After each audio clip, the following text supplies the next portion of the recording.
Good morning, dear student. This is your physics class. Today we'll continue the same topic, force, chapter number 3. Please open page number 56 of your textbook. Today we'll discuss effect of friction. When an object moves in contact with another object, the consequential force of friction can produce following effect. When an object moves in contact with the surface of the another object, then consequential force of friction can produce the effect. Let us discuss the effect. A. Friction opposes motion. As stated above, the rubber ball stops on account of force of friction. As a matter of fact, the force of friction always acts in the direction opposite to the direction of applied force. It opposes the motion of body and tries to stop the body.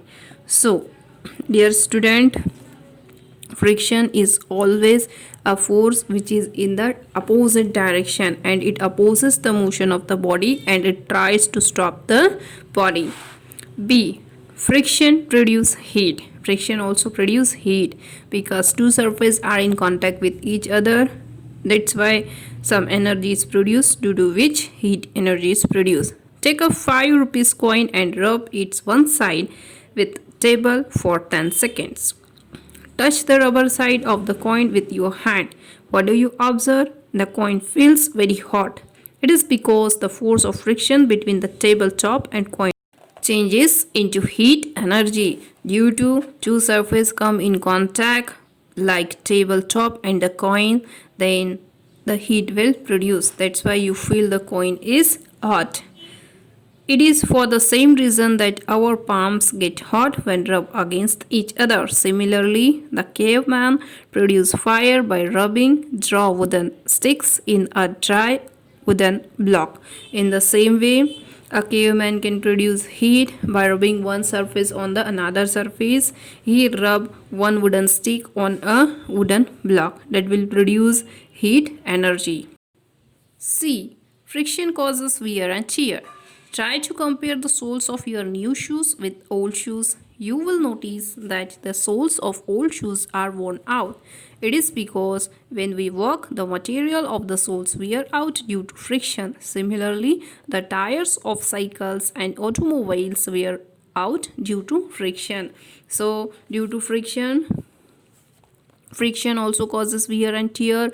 Due to the friction comes when the two bodies are come in contact with each other, then some energy will be formed.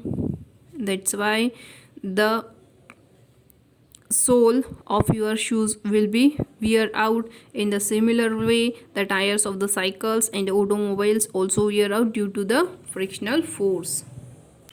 Advantages of friction.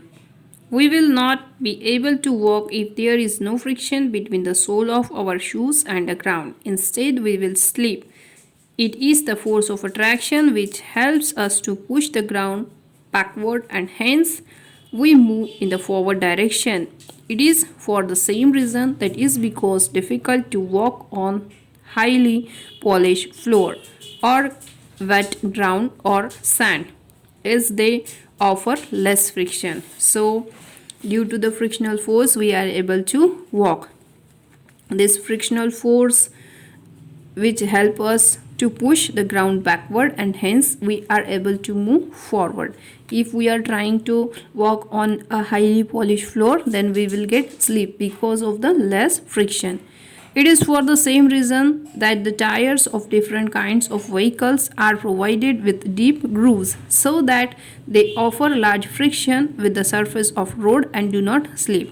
In the same way, tires of the vehicles are having a deep grooves. That's why the large frictional force will produce to avoid the slip.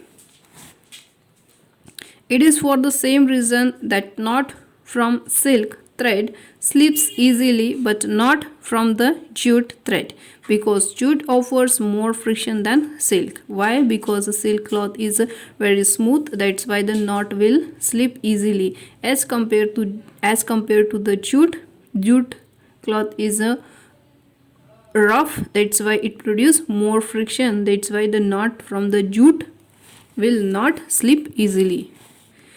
It is the force of friction which holds nails and screws in the wooden furniture.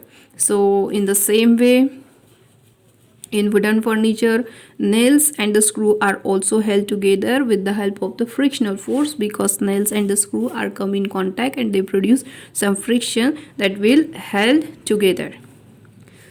It is the force of friction which saves us from impact of meteoroids coming from the space. When a meteor enters the earth atmosphere, the force of friction becomes the meteor and air generates enough heat such that it burns before reaching ground. So whenever the meteoroids are reached in the surface of the earth atmosphere, then large amount of friction is produced, due to which heat energy is produced, and that heat energy burn that meteoroids before it reach the earth ground. The moving vehicles such as bicycle, car, scooter, etc. can be shown down and stop due to force of friction between the brakes shoes against the moving wheel rims. So in the same way, vehicles such as bicycle, car and scooters, they stop due to the force of friction between the brakes shoes which are in the wheel. When we apply the brakes, that will reduce the movement, means that will increase the frictional force at a certain time. It will stop the vehicle. The writing on a paper with pencil or ball pen is possible on account of friction, because it does not allow the pencil or ball pen to slip on paper. Why we are able to write? Because when we are writing, the frictional force is produced, and that frictional force will be able to write something on a paper. Disadvantages of friction is friction having advantages, then it also having some disadvantages also. Friction wears out the sole of shoes, it wears out the tire of all kind of vehicle, thus the sole of shoes or tire need replacement from time to time. Due to the frictional force, the tire and the sole of shoes wear out, and if they are wear out, then they will produce less friction. To avoid the slipping, we have to replace them time to time. Frictions wear out the moving part of machinery, thus the moving part need replacement from time to time. In the same way, in machinery, the machinery parts are also wear out due to the frictional force, then that is also need to replace them part time to time to avoid the accidents. Friction generates heat, therefore it causes wastage of energy. Due to the friction produce heat energy, and that causes that wastage of that energy. Force of friction increases with weight of object, thus we have to spend a lot of energy to move heavy objects. So friction also increase with weight of the object increase, thus we have to spend a lot of energy to move heavy objects.